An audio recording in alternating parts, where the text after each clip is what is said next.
I held off on ordering the studio series, the Transformers the movie, Megatron. The initial images just didn't really excite me, much like the studio series Optimus Prime from the same line. It wasn't because the toy looked bad or anything. I just felt a little bit burned out on toys of the character. Between third party and Missing Link and Legacy, I felt pretty covered with my Optimi.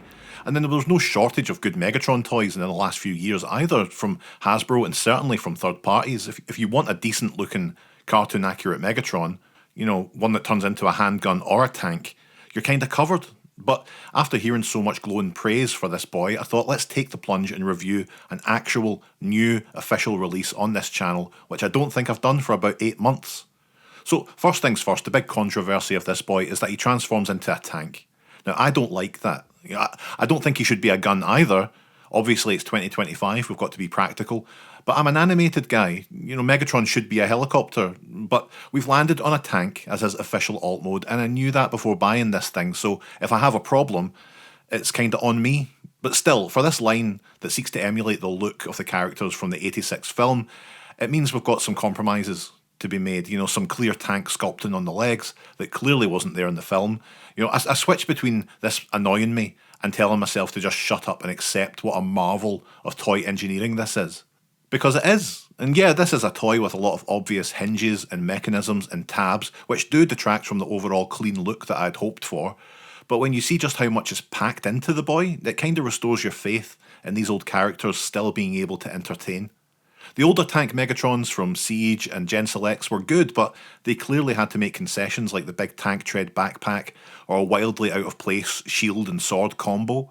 This new Megatron is free of any of that. The silhouette is pretty perfect from all angles with very little jutting out that shouldn't be there. He's fairly posable too, a little limited on the old head movement and the arms don't really lift more than 90 degrees, but he can still knock out a dab and otherwise remains fairly limber for someone who's now well into their 40s. Individual fingers, for goodness sake. It's clear that the Hasbro designers took a lot of inspiration from the more successful third-party iterations of Megatron, but decided not to pack him with 9 useless interchangeable faces, 3 different keys to Vector Sigma, and a mint feast.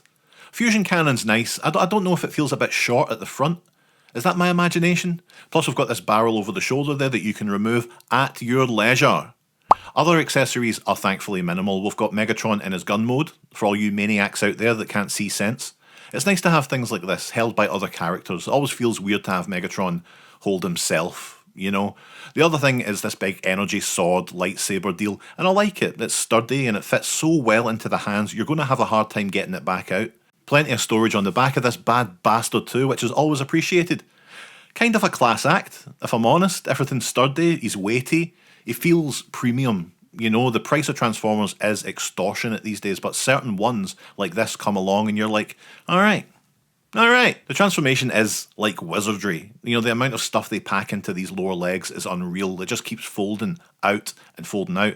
And while it's fairly complex, it's all intuitive and it's memorable. I did it once with the instructions and now it's brain tape until the day I die. It's a fun transformation. One that I know that I'm going to want to go back to again and again. It's just busy enough to keep my mind alive without dredging up the depths of what I've experienced in some third-party Megatrons.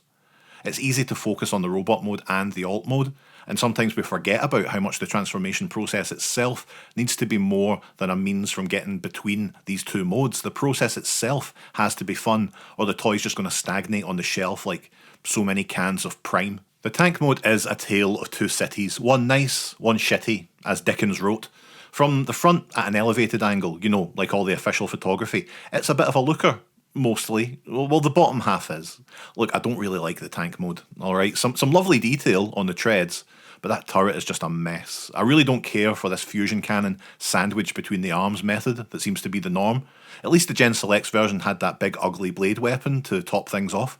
God, you really can't win, can you? Still, look, at least the turret rotates. And there's a pretty decent set of wheels underneath.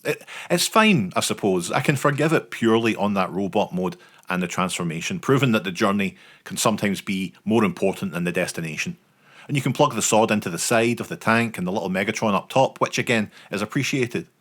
I suppose it's a little bit like Studio Series Grimlock, the movie one. Technically excellent, but low on surprises. And you think, is this going to be the last official version of this character that I'll need? But still, it didn't stop me buying multiple versions of Grimlock in different colours, so we'll just see what can be wrung from my wallet again this year. This review is weird because it feels like a downer, when this toy feels fantastic, and I dare say I don't feel cheated out of my money or anything. You know, it kind of lived up to the hype while delivering a pretty bland alt mode that only feels half finished. Maybe that's actually how they're going to get me to buy the next one, when they put their efforts into the other half. Those bastards.